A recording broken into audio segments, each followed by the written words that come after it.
हरिओम। अध्यात्म की यात्रा में रुकने की आवश्यकता नहीं है। जैसे सांसारिक यात्राएं होती हैं तो उसमें रुकते हैं, फिर चलते हैं, पड़ाव डाल देते हैं। लेकिन ये जो अध्यात्म की यात्रा है निरंतर चलने वाली है, इसमें रुकने का काम नहीं है। निरंतरता ही जीवन है।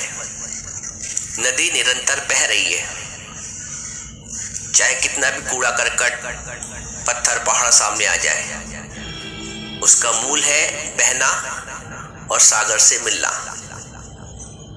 नदी की यात्रा निरंतर है। आप भी जब ज्ञान सुनते हो, ज्ञान के बाद आप मुख्य धारा से जुड़ गए। आपको निरंतर बहना है, निरंतर चलना है, भले ही कूड़ा करकट सामने क्यों ना आए। अपने विचारों का कूड़ा करकट, दूसरे के विचारों का कूड़ा करकट, कितने पहाड़ों की चुनौती आए, उन सब को पार करके आगे बढ़ना है। लक्ष्य एक है, निरंतर बढ़ना और सागर में मिलना। तुम्हारा भी लक्ष्य केवल एक है, निरंतर हर श्वास श्वास बढ़ते रहना और परमात्मा के समीप जाना। तुम्हें जीव से ब्रह्म तक की यात्रा तय करनी है, इसलिए निरंतरता बहुत आवश्यक है। हर एक श्वास हमें दिखा रही है, ये शिक्षा दे रही है, ये ज्ञान दे रही है कि निरंतरता। एक श्वास अगर रुक जाए तो क्या होगा? मृत्यु। वैसे ही जीवन निरंतर चलने का नाम है। तुम्हें यदि ज्ञान प्राप्त हुआ है तो उस ज्ञान को औरों को बांटो। तुम्हें यदि प्रेम मिला है गुरु से तो उस प्रेम को औरों को दो। तुमने अगर हंसना सीखा है तो हंसी औरों को बांटो। सिर्फ अपने लिए जीना जीवन नहीं है। कभी थको नहीं, हारो नहीं। Never give up, never wind up your journey.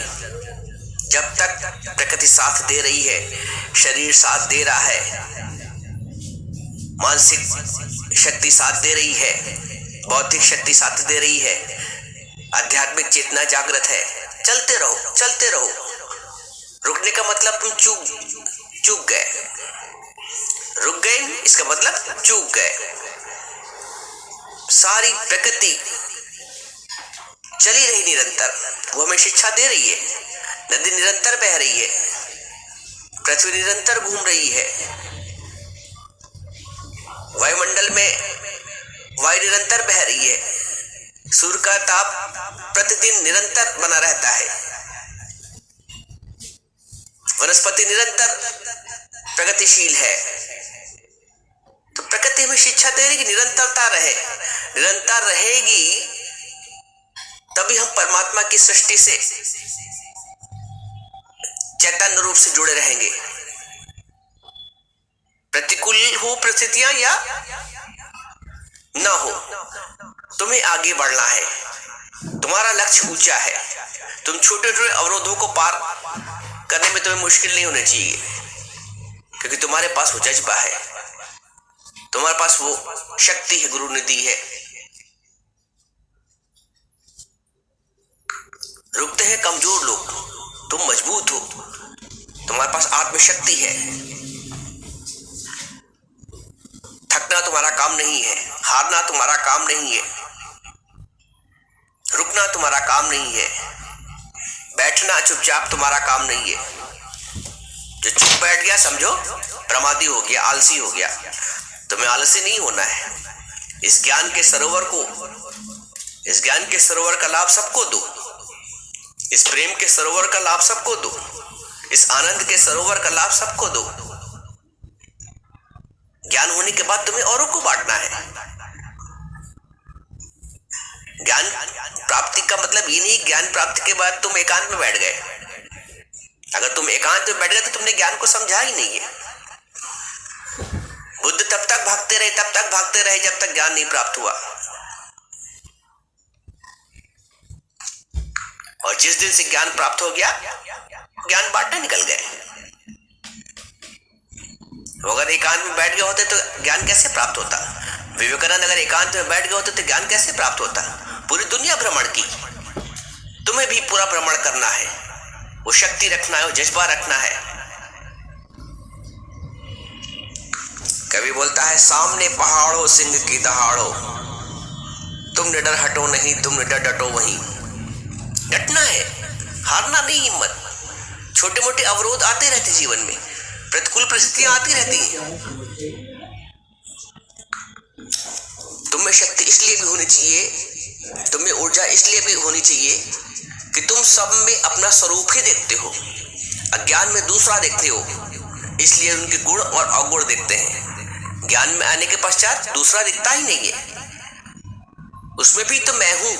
जहां मैं का भाव आया कि मैं उसमें हूं, आत्मस्वरूप रूप से,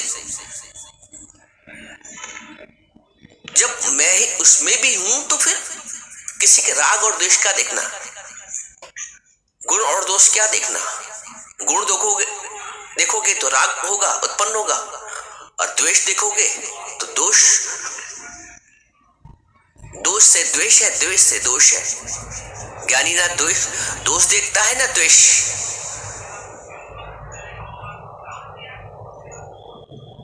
क्योंकि अपना स्वरूप देखता है, इसलिए ज्ञानी को ऊर्जा रहती, इसलिए वो निरंतर बढ़ता रहता है। आयु शरीर की कितनी भी हो जाए, दादाजी अपने अंतिम क्षणों तक आत्मस्थ रहे और आत्मा के निश्चय में रहे। ये आत्मनिश्चय ही तुम्हें ताकत देता है। अगर आत्मनिश्चय कच्चा है तो वैसा व्यवहार होगा, आचरण होगा, और आत्मनिश्चय पक्का हो गया तो आत्मा का निश्चय ही तुम्हें शक्ति प्रदान करता है, आत्मा का निश्चय ही तुम्हें खुल के प्रदान करता है। तान के सीना चलो दुनिया तुम्हारी है, ये तभी होगा जब आत्मा का निश्चय होगा। शरीर के निश्चय करोगे, शरीर का भाव रहेगा तो कमजोर हो जाओगे, दुखी सुखी हो जाओगे, कभी मान महसूस करोगे, अपमान महसूस करोगे। आत्मा का निश्चय पक्का है तो मान अपमान कहां, दुख और सुख कहां, राग और द्वेष कहां? तब क्रोध नहीं उत्पन्न होगा, करुणा उत्पन्न होगी। अज्ञान में क्रोध उत्पन्न होता है, ज्ञान में करुणा उत्पन्न होती है। तो अभी देखो करुणा है कि क्रोध है? क्रोध विनाश करता है, तुम्हारा भी और दूसरे वाले का भी। करुणा तुमको भी शीतलता देती है और दूसरे वाले को भी शीतलता देती है।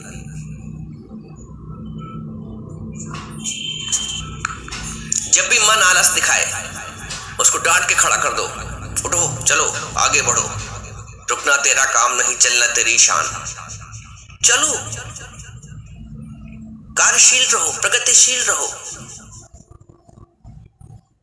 ये ज्ञान का खजाना सबको बांटना है, ये प्रेम का खजाना सबको बांटना है। लोग दुखी हैं, लोग परेशान हैं, लोग रो रहे हैं, तुम्हें हंसाना है। एक यही तो कार्य करना है जीवन में आके। बाकी सब किया तो क्या किया? खाना पीना सोना प्रजनन, ये तो पशु भी कर रहा है, कीट मकोड़ा भी कर रहा है। वही मनुष्य ने किया तो क्या किया? मनुष्य तभी है जब करुणा भरी हुई है, जब प्रेम भरा हुआ है, जब स्नेह भरा हुआ है। ये मनुष्य को मनुष्य बनाता है, करुणा ही मनुष्य को मनुष्य बनाती है। नदी का बहाव हमें दो चीज सिखाता है, एक तो निरंतरता और दूसरा कुछ स्थिर नहीं है, सब बह रहा है। इसलिए कुछ पकड़ने की कोशिश मत करो, कुछ जकड़ने की कोशिश मत करो, कुछ पे अधिकार की कोशिश मत करो। अधिकार की कोशिश करोगे तो धिक्कार पीछे खड़ा हुआ है। नदी बहते बहते मिलकर सागर से एक हो जाती है। नदी ने ज्यों ही खुदी मिटाई, बनी समुंदर मिटी दुआई। अभी नहीं के बदले बनी वो दरिया, अभी नदी के बदले बनी वो दरिया। तो अपने घर में जरूर आ जा, खुदी के बदले खुदा को बाजा। तुम्हें अपने घर आना ही पड़ेगा, नदी को समुद्र से मिलना पड़ेगा, मिलना ही पड़ेगा।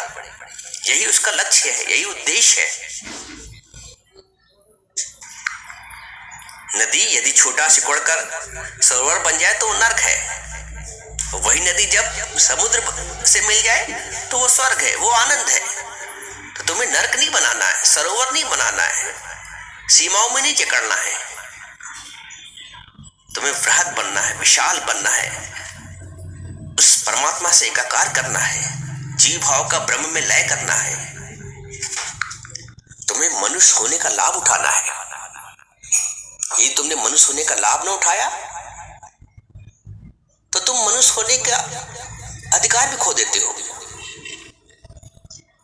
तुम्हें मनुष्य होने का लाभ उठाना ही पड़ेगा, वरना जीवन जा रहा है, व्यर्थ जा रहा है। खाई भोजन जनी औलाद, ये तो पशु भी जाना रहा। जियो, जिंदा दिल बनो। मुर्दा दिल का खाक जिया करते हैं। अज्ञान में सब मुर्दा दिल है, संसार में सब मुर्दा दिल है। जिंदा दिली तो ज्ञान में आने के पश्चात आती है। शेर ऐसी दहाड़ तो ज्ञान में आने के पश्चात आती है। अज्ञान में सब बकरी बने, सब मैं कर रहे हैं। दहाड़ता कोई नहीं है, सूंघता कोई नहीं फूल मुरझाने के बाद। इसलिए जागो, चलो, निरंतरता हो जीवन में। फूल मुरझाने ना पाए जीवन का, वरना कोई नहीं सूंघेगा, किसी के लायक नहीं होगा। अपने जीवन में सदैव फूल ऐसी महक रखो, और वो महक ज्ञान से होती है। वो महक प्रेम से आती है। जीवन ज्ञान और प्रेम से भरा हो, भक्ति से भरा हो, और वही खजाना तुम दूसरों को लुटाओ। दास बनकर जीवन जीना बड़ा कठिन हो जाएगा। गुरु मालिक बनाता है, मालिक बन के जियो। अगर पशु बन के जी रहे हो, दास बन के जी रहे हो, तो पशु प्रवृत्ति हो गई। जिस दिन तुम अपने मालिक हो जाते हो, उस दिन तुम सच्चे अर्थों में मनुष्य हुए। नदी के बहाव की ध्वनि को लोग कहते हैं कल कल कल कल बह रही है। मुझे लगता है नदी पल पल पल पल बह रही है। वो कह रही पल पल पल पल पल, हर पल बहते रहो। जिस तरह वो हर पल अपने सागर से, अपने प्रीतम से मिलने को उतावली है, व्याकुल है, तुम भी अपने परमात्मा से हर श्वास में जुड़ने का प्रयास करो, उतावले रहो। तुम संसार में जुड़ते हो तो